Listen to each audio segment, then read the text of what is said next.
Bom dia, meus queridos irmãos, paz do Senhor. Que bom que estamos juntos mais uma vez. Vamos juntos nessa jornada. Separe um tempo para aprender com a palavra de Deus. O recurso que Ele nos deu é a palavra dele que está na Bíblia, que é para justamente direcionar, nos catequizar, vamos dizer assim, nos doutrinar como viver num mundo podre, num mundo tomado pelo mal, mas sem se contaminar com ele. Munidos daquilo que todos nós temos, que é o Espírito Santo, que nos dá a força necessária para estarmos no meio do que é ruim sem nos contaminar, sem nos impregnar dessa escuridão que é o pecado. Para isso, meu irmão, a gente precisa separar um tempo cada vez maior para estar com Deus, para estar se nutrindo da palavra de Deus. Ele nos deu um livro, um manual da vida para a gente, saber onde pisar, onde não pisar, saber que caminho tomar, saber consultar esse livro quando tiver em dúvida de algo, buscar o Senhor. Vamos fazer isso, meu irmão. Eu costumo dizer que o grande privilegiado somos nós, porque Deus, sem a gente é Deus, mas a gente sem Deus não é ninguém. Somos só um saco de carne cheio de pretensão, achando que sabe de tudo e achando que não precisa de Deus. Que nem aquela piada que eu contei uma vez, se você tá num ônibus e não sabe que lado fica, procure ficar do lado certo. O lado certo é buscando sua essência. E a nossa essência é Deus. Amém? Curta esse canal, compartilhe com o máximo de pessoas que você puder. Esse é o mistério do Evangelho. Não é para ser retido, é para ser compartilhado. Então faça a sua parte. E vamos para a palavra.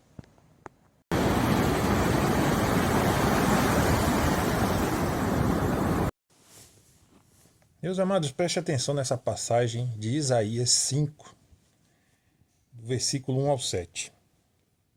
Agora cantarei ao meu amado o cântico do meu querido a respeito da sua vinha.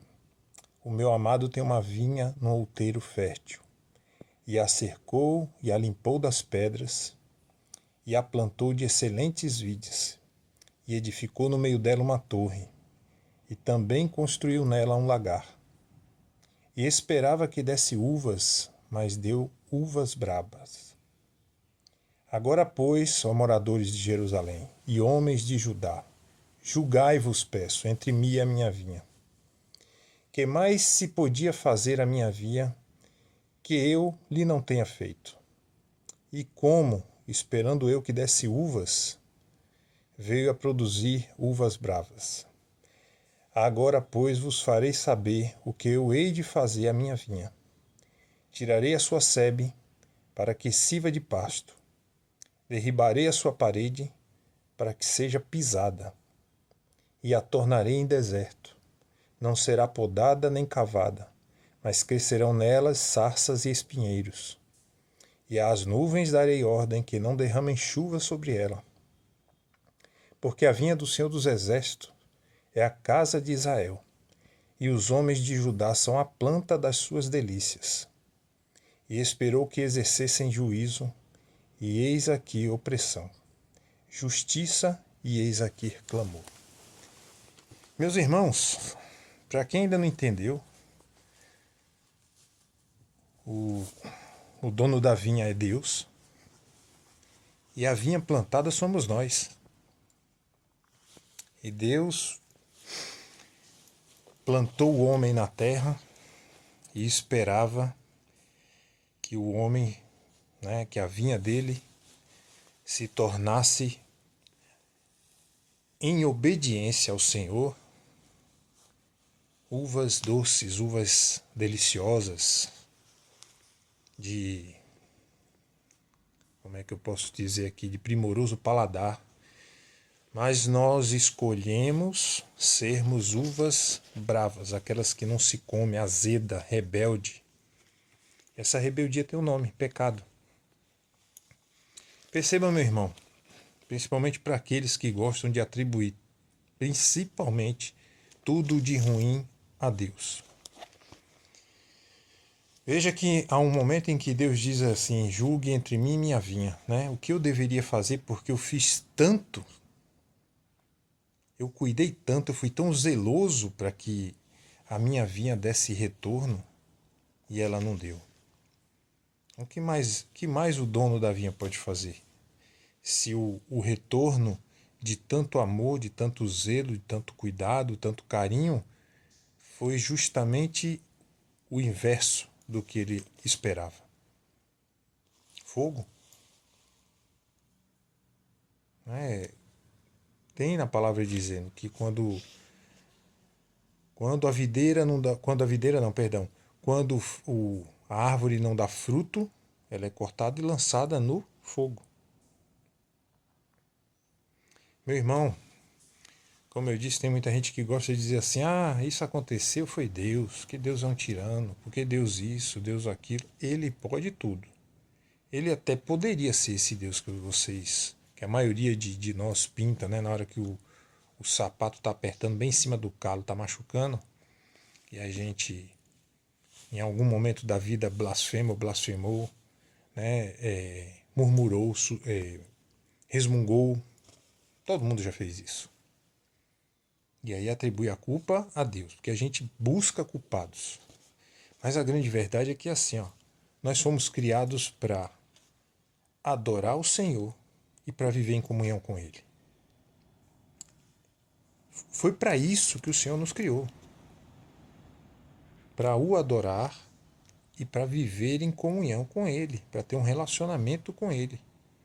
Meu irmão, todo propósito que você procura além disso é por sua conta. Você e eu fomos criados para isso. Graças a Deus que eu sou propriedade do Senhor. E não tenho problema nenhum com isso.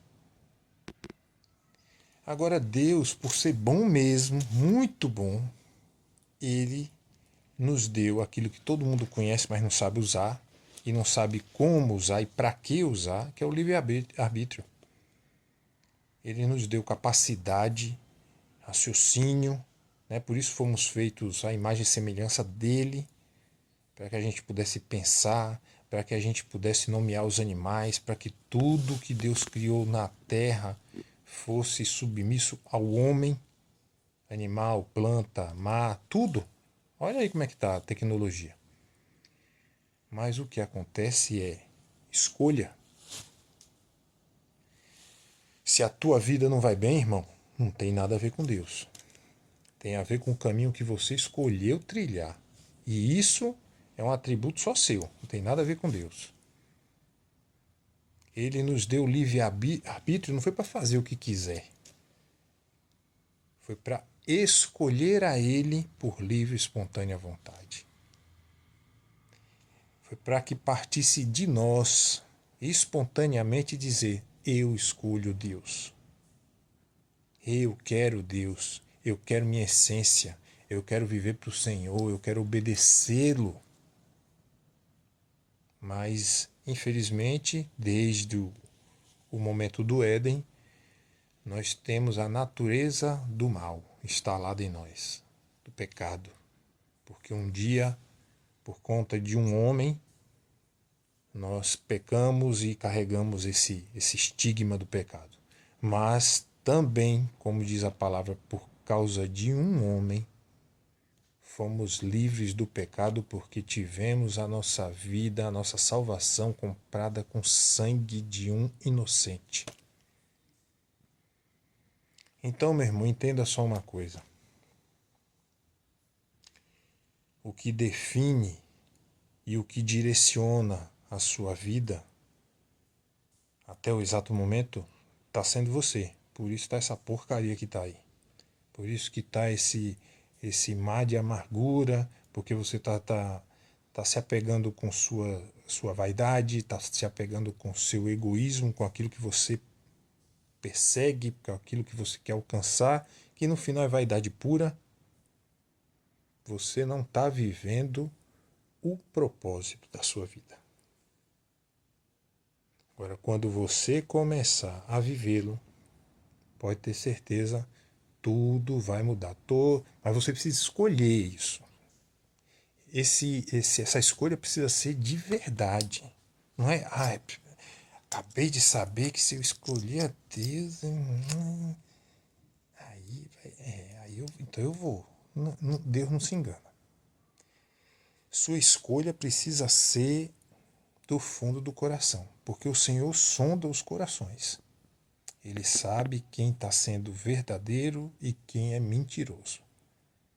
Então a sua escolha, o seu ato de escolher espontaneamente a Deus precisa ser de verdade, não para ter algo em troca. Porque hoje em dia o que a gente vê muito são cultos de conveniência, sabe? São barganhas que são feitas com Deus. Porque se eu der dízimo aqui, porque se eu fizer campanha, não sei o que, Deus vai me dar aquela casa e aquele carro. Meu Deus, não. Isso é tudo efêmero, é mentira. Com Deus não se barganha. Meu irmão, a verdadeira escolha a gente tem que fazer sem querer nada em troca. A única coisa que a gente tem que realmente querer é Deus. E só de querer a Deus já tá bom. Quando esse for seu real intento, quando essa for a sua real vontade, querer a Deus, escolher a Deus, sabe? E entender que quando diz assim, mesmo se eu passar no vale da sombra da morte, o Senhor estará comigo. Imagine, ilustre isso aí na sua cabeça, meu irmão. Pega um filme aí de terror e imagine escuridão e tanta coisa ruim, tanta forma grotesca, sabe, querendo te tragar, e você tá ali passando no meio e dizendo, não tenho medo de vocês porque o Senhor é comigo, porque eu escolhi o Senhor. Meu irmão, esse vale aí que você está ilustrando na sua mente é aqui, cara. É essa vida aqui que a gente está vivendo. A gente está no vale da morte todo santo dia, desde a hora que acorda até a hora que vai dormir. É aqui o vale da sombra da morte. Mas o Senhor é contigo. O Senhor é contigo mesmo você ainda não tendo escolhido Ele. Você imagine quando você escolher de verdade. Faça isso o mais rápido possível, meu irmão. Largue tudo, bote tudo de lado, mas Deus você coloca ali, em primeiro lugar. Escolha Ele de verdade. Faça esse milagre fantástico acontecer na sua vida. Quando você escolher o Senhor do fundo do coração, como o primordial na sua vida, o essencial, o verdadeiro, o mais importante, irmão, você vai sentir e vai se conectar a Ele. E por estar conectado a Ele, você vai sentir, ouvir e ver tanta coisa inexplicável, extraordinária. E você vai dizer para si mesmo, por que eu não fiz isso antes? Amém, meus queridos? Essa é a palavra para a gente meditar hoje. Seja a uva doce.